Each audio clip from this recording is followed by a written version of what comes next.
Okay, we've covered a lot of ground and a lot of different space tonight. I'm going to take us a little bit different direction.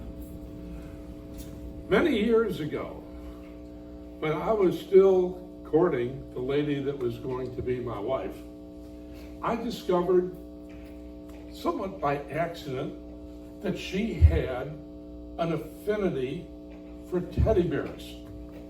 Who doesn't love teddy bears, right? And when I gave her a basket with a teddy bear on it, she was absolutely delighted about it. And I thought, this is my secret weapon. This is how I'm going to smooth over any bumps in the road, because I know that life can be challenging. And a few years later, after we were married, we had moved to Washington, D.C. And when we got to Washington, Nancy ended up snagging a job in a swanky lobbying firm on K Street. But during that period, there were a host of bears that started to appear in our house. Big bears, little bears, tiny bears, bears of all kinds of different shapes and sizes. There was no excuse that didn't warrant a bear. Bear Tuesday, you got it covered. Well, I was starting to travel a lot on business at that time of my life, and unfortunately, I happened to be on the other side of the country on Valentine's Day.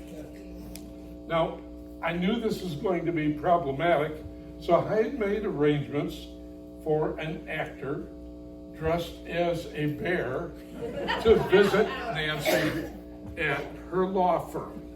Now, picture this. Fancy's, K Street law firm, and this life-size bear holding a bouquet of roses shows up. They called security. What is this all about? I mean, who are you? And he stayed in character. I'm Oscar the bear. No. Who are you really? I'm really Oscar the bear. This went on for a while until they finally figured out that Oscar was on a mission. And they finally let Oscar up to the floor where Nancy worked. Needless to say, none of the other professionals on that floor had any idea that this bear was there on a mission. And you can imagine in buttoned up Washington, D.C., at noontime, the eyebrows it would have raised. Nancy didn't have any idea the bear was coming either. So she spent the rest of the day trying to explain to her coworkers what the significance of the bear was and all the things it had done in the past about our bear collection, which had grown to be several dozen at that time. Fast forward a few more years. I'd gotten promoted and relocated to Atlanta, Georgia. We're now living in a nice upscale neighborhood in a very proper part of Atlanta, where people are very polite and very specific about Southern culture and manners and such. We had developed a close relationship with 2 or 3 of our neighbors on the street, and we had gotten together on a regular basis. Our parties were legendary. Oftentimes our parties involved a bear exchange. Well, this one particular day, one of our neighbors and his wife, Will and Jean, now you have to understand, Will is a very buttoned up Southern gentleman. He is also the guy that coordinated the Bell South Golf Classic every year. So he was very particular about societal norms and behaviors and such, and he operated that way. He was kind of stiff about it, as a matter of fact. Well, Jean had shown up. Will was on phone at home doing some Bell South Classic ending details that he had tied up. And a couple of our other neighbors had come over, And we had had a few drinks, just to get into the spirit of the evening. And during the drinks, the discussion about the bear collection came up. And the other couple had never seen our bear collection. Now, our bear collection was, when we first moved there, now numbering in the hundreds. So many in which we had designated a room upstairs, one of our large bedrooms, as the spare bear room. And when we tried to explain the spare bear room to people, we got a response like, "Oh no, dear, it's pronounced spare bedroom." They just didn't get it. The prize piece in our spare bear room was a piece that Nancy had picked up while she was out with a friend in Alexandria, Virginia during our DC days.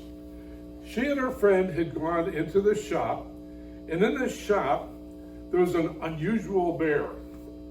Actually, a couple pieces of a bear. They had it hanging on this wall, and you could see the front side of the bear on one side of the hanging, and the back side of the bear. Nancy couldn't resist it. She bought the back side of the bear. And when her friend said, "Why did you just buy the back side?" She says, "Well, with Jim traveling all the time, it just reminds me of every time I turn around, all I see is Jim's butt going out the door." That back side of the bear was hanging on the wall in our spare bear room. And Nancy referred to it as Jim's bear butt. Now, about an hour late, Will shows up. Will has never seen the spare bear room, nor does he know any of the stories.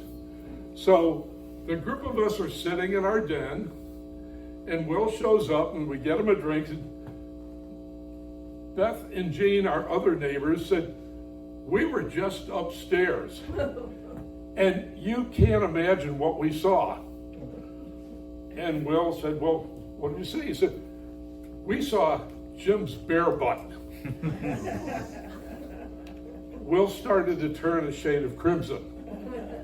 Okay. You really need to have Jim show you his bear butt. No, that's not going to happen. He's getting redder and redder. Finally, I said, "Well, it's okay. I'll take you up and show you." No. We could see him looking for an excuse to crawl underneath the couch.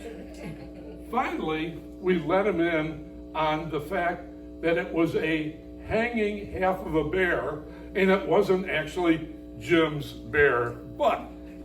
Now, that was the high point in our bear experience. A few years later, we moved down here to Tampa, and when we moved down here, when we had our house built, we had it built with a spare bear room. And by the time we sold that house and downsized, we had a collection of somewhere in the neighborhood of 600 bears, including Jim's bear butt. We gave them to the Hillsborough County Sheriff's Department because they always like to have a stuffed animal to give to children when they go out on calls. And I can only imagine, does Chad Cronister have my bear butt hanging somewhere in his house? Thank you.